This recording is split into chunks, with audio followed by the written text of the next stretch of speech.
అయినను ధైర్యము తెచ్చుకునుడి, నేను లోకమును జయించుకుని అన్నాను. ఎంత క్లియర్గా ఉంచండి. యేసయ్య చాలా స్పష్టంగా చెప్పాడు. ఏమనంటే లోకములో మీకు శ్రమ కలుగును అని. సాతానుడు దుర్మార్గుడు, సాతానుడు దుష్టుడు, సాతానుడు దౌర్భాగ్యుడు, సాతానుడికి దయా దాక్షిణ్యాలు లేవు, సాతానుడికి కృప ఉండదు, సాతానుడికి ప్రేమ ఉండదు. ఎర్రగా బాది కింద పడిపోతే అయ్యో ఈడు పడిపోయాడే కాస్త ఆగండి అని అండో పడిపోయిన వాడిని మీద పడి గుద్దుతాడు. మీరు ఎప్పుడైనా కిక్ బాక్సింగ్ చూసాడా? ఎవరినైనా గట్టి కొడితే వాడు కింద పడిపోతే మధ్యలో ఎంపైర్ వచ్చి ఆగు, ఆడు లెగిసేదాకా ఆగు, అప్పుడు కొడదు అంటాడు. సాతానికి మనకి యుద్ధం జరిగితే ఎంపైర్ ఎవడ ఉండడు, ఎంపైర్ ఎవడ ఉండడు. దెబ్బ మీద దెబ్బ కొడతాడు ఆయన, దెబ్బ మీద దెబ్బ కొడతాడు. యోబు ప్రాపర్టీ అంతా పోయింది, అయ్యో అనుకునే లోపల పిల్లలంతా పోయారు, అయ్యో అనుకునేటప్పుడు ఆరోగ్యం అంతా పోయింది. దెబ్బ మీద దెబ్బ కొట్టాడు ఆయన. He won't wait. ఆయన ఆలోచించడు. ఆయన జాలి కనికరం ఉండదు. ప్రపంచంలో జాలి కనికరం అంటే ఏంటో తెలియనోడు ఎవడైనా ఉన్నాడంటే వాడు సాతాను ఒక్కడే. వాడితో నీకు యుద్ధం, వాడితో నీకు యుద్ధం. కాబట్టి వాడితో పరాస్కాలు ఆడొద్దు, వాడితో చతుర్లు కాదు గుంటూరు భాషలో, వాడితో యథవేష లేదు. You have to take him very serious. చాలా జాగ్రత్త తీసుకోవాలి, చాలా సీరియస్గా తీసుకోవాలి. అందుకనే యేసుప్రభువు వారు చాలా స్పష్టంగా చెప్తున్నాడు, ఒకవేళ నువ్వు మంచిగా విశ్వాసంలో ఉన్నటువంటి వ్యక్తివైతే దేవుడు ఒక చిన్న కిటికీ తెరిచాడు అనుకోండి నిన్ను ఆశీర్వదించడానికి, ఒక చిన్న కిటికీ నిన్ను ఆశీర్వదిస్తానికి తెరిస్తే సాతానుడు 4 తలుపులు తెరిచి 40 మంది పంపిస్తాడు నీ మీదకి, ఆ యొక్క ఆశీర్వాదం నీ దగ్గర రాకుండా ఉండటానికి. దేవుడిచ్చాడు ఆశీర్వాదం కానీ నీకు రాదు, దేవుడిచ్చాడు దీవెన నీకు కానీ రాదు. ఎందుకో తెలుసా? You did not take Satan very seriously.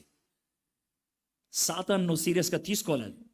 My friends, Satan is real, Satan is powerful, Satan is cunning, Satan is a person. Therefore, you have to take him very serious. చాలా సీరియస్గా తెలుసుకోవాలి. మీలో కొంతమంది కొద్ది గొప్ప పరిచయం చేసేవాళ్ళు ఉన్నారు.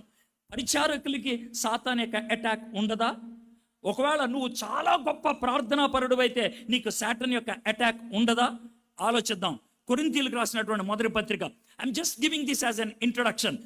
ఈరోజు వర్తమానం అంతా కూడా ఇంట్రడక్షనే. నా మెయిన్ మెసేజ్ రాత్రికి ఆరంభమవుతాయి. I'm just giving an introduction అంతే. ఒక చిన్న పరిచయం ఇచ్చి ఒక సీరియస్ థాట్ మీలోకి వస్తే కనుక సాయంత్రం నుంచి జాగ్రత్తగా వింటారని. రాత్రి మీలో చాలా మందికి నిద్ర పట్టదు కాబట్టి ఇంటికి వెళ్ళిన తర్వాత జబర్దస్త్ చూడకుండా పడుకోండి. I mean it. రాత్రి మీలో చాలా మందికి నిద్ర పట్టదు. You will not sleep, you will not sleep. భయంకరంగా ఉంటుంది, భయంకరంగా ఉంటుంది. కాబట్టి ఈ రెండిట్లో ఏదో పని చేయండి. అయితే కళ్ళు మూసుకొని దుప్పటి కప్పుకొని పడుకోండి, లేకపోతే మోకరించి ప్రార్థన చేయండి. ఇంకా ఏ పిచ్చి పిచ్చి పని చేసినా మీకు భయంకరమైన అటాక్ ఉంటుంది. I mean it, I mean it. Okay, game start అయింది, వెళ్ళిపోలేవు నువ్వు. రింగులోకి దిగావు, బయటికి వెళ్ళలేవు నువ్వు. అర్థం చేసుకో. You have to be here. నువ్వు ఉండాల్సిందే. రాత్రికి రాలేదని అంటే పక్కా సాతానికి ఏజెంట్ నువ్వు అని అర్థం. డౌట్ లేదు, డౌట్ లేదు. శాలెం గారు, సైరస్ గారు ఫేస్లో సార్ చూడండి. రాత్రికి రాకపోతే కనుక మీరు డిసైడ్ అవ్వండి, వాళ్ళు సాతాను డైరెక్ట్ క్యాబినెట్ మినిస్టర్ అని. డౌట్ లేదు. Okay, so the war is real, the war is consistent. You cannot escape the war. అయితే పౌలు భక్తుడు రాస్తా ఉన్నాడు కొరింథీయులకు రాసినటువంటి మొదటి పత్రిక 16వ అధ్యాయం 9వ వచనం. కార్యానుకూలమైనటువంటి మంచి సమయము నాకు ప్రాప్తించి ఉన్నది. బ్యూటిఫుల్. అంటే ఏంటి తెలుసా? డోర్స్ అని తెలుసుకుంటున్నాయి. వెళ్తా ఉన్నాను, ఆపర్చునిటీ మీద ఆపర్చునిటీ, అవకాశం మీద అవకాశం. పరిచయం చేయడానికి చక్కగా మనుషులు వచ్చి కూర్చొని పోతున్నారు. వాక్యం చెప్తా ఉంటే దడదడా పనులు అయిపోతున్నాయి. ఇది ఒక పక్కన జరుగుతూ ఉంటే అపోస్తలుడైన పౌలు దేవుని పిలుపు మేరకు ఆయన ఇలాంటి పరిచయం చేస్తూ ఉంటే it is based on the call of God. దేవుని యొక్క పిలుపుని బట్టే ఈ పరిచయం చేస్తూ ఉన్నాడు. చేస్తూ ఉంటే చూడండి, మరియు ఎదురించువారు అనేకులు ఉన్నారు, మరియు ఎదిరించువారు అనేకులు ఉన్నారు. Can you understand that? పౌలు ఈ మాట చెప్తున్నాడు. పౌలు అంతటి వాడు ఈ మాట చెప్తున్నాడు. దేవుడు నాకు మార్గాన్ని సరళం చేస్తూ ఉంటే, ద్వారాలు తెరుస్తూ ఉంటే, ఇక్కడ జరుగుతున్నది ఏంటి తెలుసా? వ్యతిరేకించే వాళ్ళు చాలామంది అయిపోయారు. నా ఉద్దేశ ప్రకారం పౌలు ఈ ఈ పత్రిక రాసేటప్పుడు, ఆయన ఈ మాటలు రాసేటప్పుడు ఇటు ఇటు కూడా ఎప్పుడు జైల్లో ఉన్నప్పుడు ఆయనకు ఉండేది ఎవరంటే సైనికులు, రోమన్ సైనికులు ఉంటారు. ఆ రోమన్ సైనికుల్ని చూస్తూ ఆ సైనిక ముఖ కవళికలలో సాతానుని ఊహించుకుంటూ ఆయన రాసినటువంటి మాటలేవి. అందుకనే అలాంటి పదజాలాలు చాలా స్పష్టంగా ఉంటాయి. ఇంకొక డిస్క్లైమర్ ఇవ్వాలి. డిస్క్లైమర్ అంటే ఏంటి తెలుసా? ఈ సీరియల్లో ఉన్నటువంటి క్యారెక్టర్స్ కి నిజంలో ఉన్నటువంటి క్యారెక్టర్స్కి ఎలాంటి సంబంధం లేదు అని ముందు చెప్తారు కదా. ఈ ప్రసంగం మీద నాకు ఆధిపత్యం ఏమీ లేదు అని చెప్తారు కదా, డిస్క్లైమర్. అలాగ నేను ఒక డిస్క్లైమర్ ఇస్తున్నాను. ఏంటి ఆ డిస్క్లైమర్ తెలుసా? మీరు క్రైస్తవులు కాకపోతే పెచ్చ వణుకు పుట్టుద్ది. నేను క్రైస్తవులతో మాట్లాడటానికి వచ్చాను. జీడిఎం సంఘస్థులు అని అంటే వాక్యం మీద బాగా పట్టున్న వాళ్ళు, పెద్ద పెద్ద స్పీకర్ని దింపుకునేటువంటి వాళ్ళు. కాబట్టి మీరేదో పెద్ద పోటుగాళ్ళని ఈ సబ్జెక్ట్ తీసుకున్నాను. ఒకవేళ గనక మీకు వణుకు పుడితే దాంతోనే అర్థమవుతుంది మీకు బేసిక్ పాఠం మారు మనసు అనేది కూడా లేదని, రక్షణ అనేది కూడా లేదని. If you are a born again person, if you are saved, if you are a child of God, you are in war against Satan. There is absolutely no doubt. కాబట్టి ఇది కేవలము క్రైస్తవులతో మాట్లాడేటువంటి విషయం. Now let's start with Satan. Satan గురించి కొంచెం introduction మనం తీసుకుంటే బాగుంటుంది. సాతానుడి గురించి రెండు ఎక్స్ట్రీమ్ భావాలు ఉంటాయి. రెండు ఎక్స్ట్రీమ్. ఒక ఎక్స్ట్రీమ్ భావం ఏంటనంటే, వాడా ఏం చేస్తాడు రే, మనం దేవుని బిడ్డలం రా బాబు, మనం దేవుని బిడ్డలం కాబట్టి మన చుట్టూ ఓల్డ్ దేవదూతలు అంటారు తెలుసా, వాడి దగ్గరకు కూడా రాలేడు. ఎలీషా దగ్గరకు వచ్చాడా? రాలా. మరి దానియేలు సింహాల బోన్లో ఉంటే సింహాలు ఏమైనా చేయగలిగా? చేయరా. నువ్వు దానియేలు అయితే సింహాల బోన్లో ఉంటే ఖచ్చితంగా దేవదూతలు వస్తారు. నువ్వు రోడ్డు మీద జబర్దస్త్ చూస్తూ నువ్వు నేను సింహాల బోన్లో ఉన్నా అనుకుంటే ఎలాగా? అర్థమైందా? కాబట్టి ఆ కాంటెక్స్ట్ అంతా తీసుకోవాలి. వాళ్ళు ఎందుకున్నారు అక్కడ, ఎవరి కోసం ఉన్నారు అక్కడ, దేవుడు వాళ్ళని ఎందుకు ప్రొటెక్ట్ చేశాడు అక్కడ, అది ఆలోచించండి. నువ్వు జులాయిగా తిరుగుతుంటే, జులాయి ఎక్కిందో లేదో, జులాయిగా తిరుగుతూ ఉంటే దేవుడు నీకేం ప్రొటెక్షన్ పంపించడు. ఆయన అస్సలు పంపించడు. అర్థమైందా? సినిమా గుర్తొచ్చినది, జులాయి గుర్తొచ్చినది. అర్థమైందా? మీకు బాగా గుర్తు రావాలనే పదం చెప్తున్నాను. నేను తక్కువని కాదమ్మా, అస్సలు. నేను పిఎస్ స్వామి గారిని కాదు, చాలా మర్యాద అయినటువంటి పదాలు ఉపయోగించడానికి. నేను దరిద్రుణ్ణి, దుర్మార్గుణ్ణి, దుష్టుణ్ణి, డౌట్ లేదు పదజాలాల్లో. నీకు తగలాలి. అందుకే చెప్తున్నాను, జులాయిగా తిరుగుతూ ఉంటే దేవుడు నీకేమీ ప్రొటెక్షన్ ఇవ్వడు. కాబట్టి సాతానుడికి వాల్యూ లేదు. సాతానుడు అసలు మనిషే కాదు, అది వచ్చింది, అది దిగింది అని పరిశుద్ధాత్ముడి గురించి ఒక విపరీతమైన ఆలోచన. అయితే సాతానుడి గురించి కూడా అదే మాట అంటారు. గుర్తుపెట్టుకోండి, సాతానుని అది ఇది అనొద్దు. ఎందుకు అనొద్దు అనంటే, సాతాను ఏమన్నా అమ్మాయి కాదు అది ఇది అంటానికి, సాతాను ఏమన్నా కరెంటు కాదు అది ఇది అంటానికి, సాతాను ఏమన్నా కుక్క కాదు అది ఇది అంటానికి. సాతాన్ని పాముతో పోల్చారు కానీ పాము కాదు అది. సాతాను ఒక వ్యక్తి, ఈజ్ అ పర్సన్, ఒక వ్యక్తి. కాబట్టి సాతాన్తో గొడవ పెట్టుకోకుండా ఉండాలంటే వాడు అను, ఇంకా మర్యాద ఇవ్వాలనుకుంటే ఆయన గారు అను, అంతేగాని అది ఇది అనొద్దు. సాటన్ గురించి ఉన్న ఒక ఎక్స్ట్రీమ్ వ్యూ ఏంటనంటే, నాన్ ఎగ్జిస్టింగ్, అసలు వాడు లేడు, కేవలం ఒక శక్తి మాత్రమే, నా జోలికి రారు. ఇది ఒక ఎక్స్ట్రీమ్. అయితే ఇంకో ఎక్స్ట్రీమ్ ఉంది, ఇంకొక విపరీతమైనటువంటి ఆలోచన. వీడికి సాతాను పట్టినట్లుంది, ముక్కులో సాతాను చేరినట్లుంది. సాతాను అనుకుంటే పేరు రూపంలో వచ్చింది. ప్రతి దాన్ని సాతాను అంటాడు. దగ్గితే సాతాను, తుమ్మితే సాతాను, కడుపు నొప్పి వస్తే సాతాను ఇది. నిద్ర వచ్చేస్తుంది. మీలో ఎంతమంది అంటారు, నేను వాక్యం అంటుంటే ఆ సాతాను గాడి చరి ఎత్తురు వచ్చేసిందో.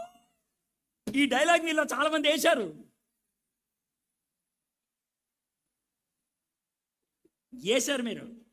వేశారు మీరు. అందుకే ఎరగబడిన అవుతున్నారు ఏడవలాగా. అర్థమైందా? ఇది ఇంకో ఎక్స్ట్రీమ్ వ్యూ అన్నమాట. ఏం చేసినా అది సాతాను అంటాం. సాతాను లేడు, ఆడ అసలు అవసరం లేదు మనకి.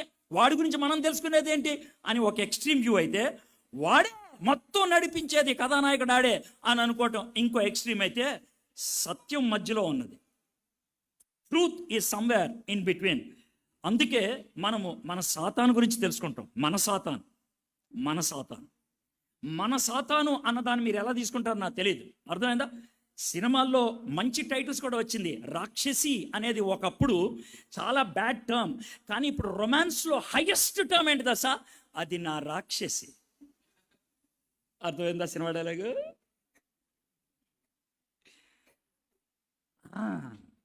ఒకప్పుడు రాక్షసి అంటే కోపం వచ్చేది, ఇప్పుడు రాక్షసి అంటే బంగారం అన్న ఫీలింగ్ వస్తుంది. That is the extreme romantic dialogue. Extreme రొమాన్స్ని చూపిస్తే కనుక నా రాక్షసివే నువ్వు, అది పరిస్థితి. కాబట్టి మన సాతాను అన్నప్పుడు మీరు నా రాక్షసి అంటారా, మీరే డిసైడ్ చేసుకోండి. అందుకనే రాక్షసి అనేటువంటి టాపిక్ మీదే మనం ఆలోచిద్దాం. మనం 3 రోజుల్లో మహా అయితే 10 వచనాలు ధ్యానం చేస్తాం. 3 రోజుల్లో 10 వచనాలు ధ్యానం చేస్తాం. ఎఫెసీయులకు రాసిన పత్రిక 6వ అధ్యాయం 10వ వచనం నుంచి 18వ వచనం దాకా 9 వర్సెస్. ఎఫెసీయులకు రాసిన పత్రిక 6వ అధ్యాయం 10వ వచనం నుంచి 18వ వచనం దాకా. ఓకే, జస్ట్ తీసి పెట్టి ఉంచండి. 3 రోజులు అదే కాగితం మీద ఉంటాం మనం. ఓకే, ఆ 9 వచనాల మీద, ఈ 9 వచనాల మీద ఈ 3 వర్తమానాల్లో కుదించి మీతో మాట్లాడాలి నేను. కుదించి, అదేంటి సార్ కుదించి ఎందుకు మాట్లాడాలి అంటే, 1655 సంవత్సరంలో విలియం గర్నాల్ అనేటువంటి ఆయన ఈ 9 వచనాల మీద ఆయన the Christian complete warfare, the Christian in complete armour అనే పుస్తకంలో 1472 పేజీలు రాశాడు ఈ వచనాల మీద. 1472 పేజీలు, 1472. It's a big book. ఆయన రాసింది కేవలం ఈ 9 వచనాల మీద, ఓన్లీ ఆన్ దీస్ 9 వర్సెస్. అంత రాసి కూడా చివరికి ఉంటాడు తెలుసా, నాకున్నటువంటి సమయంలో ఇంతకంటే ఎక్కువ చెప్పలేకపోయాను అంటాడు. అది ఆయన అనేది. మార్టిన్ లాయిడ్ జోన్స్ ఇంగ్లాండ్ రాణి గారికి ఆయన చాప్లెన్గా ఉండేవాడు, పాస్టర్గా ఉండేటువంటి వాడు. ఆయన ప్రతి శుక్రవారం సాయంత్రం 6 గంటల నుంచి 7 గంటల దాకా బైబిల్ స్టడీలో ఎఫెసీయులకు రాసిన పత్రిక 237 బైబిల్ స్టడీస్ తీసుకున్నాడు. 237 గంటల పట్టిని, 237 గంటలు. అందుట్లో ఈ 10వ వచనం నుంచి 18వ వచనానికి 29 బైబిల్ స్టడీస్ పట్టినాయి ఆయనకి. అంటే 29 గంటలు బోధించాడు ఆయన. 29 అవర్స్ కేవలం ఈ 9 వచనాల మీద. 29 అవర్స్. ఈ 29 అవర్స్లో ఈ 9 వచనాల మీద ఆయన చెప్పినటువంటి ప్రసంగాన్ని ట్రాన్స్క్రైబ్ చేస్తే, అంటే పుస్తక రూపంలో మారిస్తే 2 పుస్తకాలుగా ముద్రించారు. 762 పేజీలు 2 పుస్తకాలకి. The Christian Warfare and the Christian Soldier, ఈ 2 పుస్తకాలు దాని మీద వచ్చినాయి. 2 సంవత్సరాల క్రితం చనిపోయినటువంటి వారన్ విఎస్బి ఈ 9 వచనాల మీద ఆయన what to wear to war, మనం యుద్ధానికి ఏమి ధరించుకొని వెళ్ళాలి అనేటువంటి టైటిల్లో రాసినటువంటి పుస్తకానికి 132 పేజీలు, 132 పేజెస్. నేను ఇవన్నీ ఎందుకు చెప్తున్నానంటే, ఇవి చాలా ఇంటెన్స్ 9 వచనాలు అయినప్పుడు కూడా చాలా విషయాలు దీంట్లో ఇమిడి ఉన్నాయి. నేనేదో మర్మాలు చెప్తాను అంటలేదు, ఒట్టు ఉన్న విషయాన్ని చెప్తాను అంతే, కాకపోతే వివరిస్తాను బేసిక్గా. అయితే సింగపూర్లో ఉన్నటువంటి కార్నర్ స్టోన్ చర్చ్ వాళ్ళకి ఇదే 9 వచనాల మీద నేను ఆన్లైన్లో వర్చువల్ మీటింగ్స్లో బైబిల్ స్టడీ తీసుకున్నా. ప్రతి బైబిల్ స్టడీ 1.5 గంట అయితే 7 బైబిల్ స్టడీస్ పట్టినాయి ఈ 9 వచనాలకి. 7 అంటే 10.5 గంటలు బోధించాను దీని మీద, 10.5 అవర్స్. అయితే దాన్ని ఇప్పుడు మీకు కుదించి మేబీ 4 అవర్స్లో చెప్పాల్సి వస్తుంది, 3 ప్రసంగాల్లో 4 hours. So I have to really restrict my preaching on this.